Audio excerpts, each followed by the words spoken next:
Why does safety mean curfew for women? Last week, the Uttar Pradesh government prohibited private coaching centers from conducting late night classes, claiming it will ensure women's safety.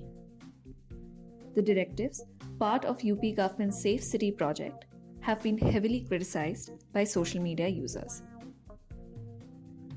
Many women students have shared that these restrictions will derail their dreams of education. This is not the first time that those in power have used the logic of safety to restrict women's mobility. Many hostels and PGs in India, often preferred by families, have curfews only for women students because they assume curfews mean safety. But this logic puts the burden of safety on them instead of making public spaces safer for women. In India, university movements have questioned these curfew restrictions on women, calling them patriarchal methods of keeping them in line.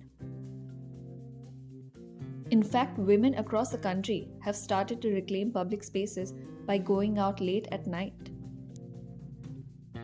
In 2013, theatre performer Mallika Taneja started a project called Women Walk at Midnight, where a bunch of women, quite literally, walk their cities at midnight. Courts in India too have recognized this.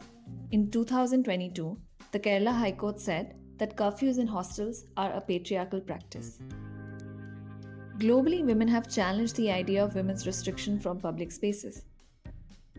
Like the Girls at Dhaba in Pakistan, a Tumblr page started by a journalist that documents women sitting in dhabas, or My Stealthy Freedom, an online social movement started by an Iranian journalist where women post photos of themselves in public spaces without a hijab.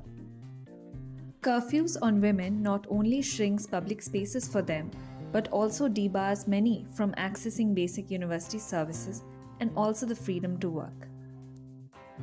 In 2015, Indonesia imposed a curfew of 11 p.m. on its working women in order to reduce sexual violence against them.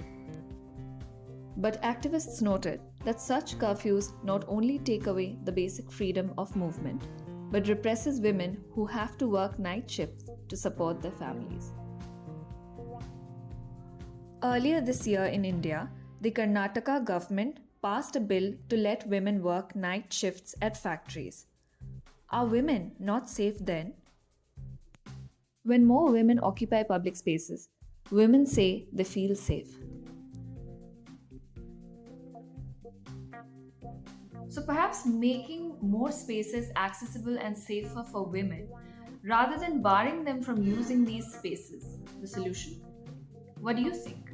Let us know in the comments.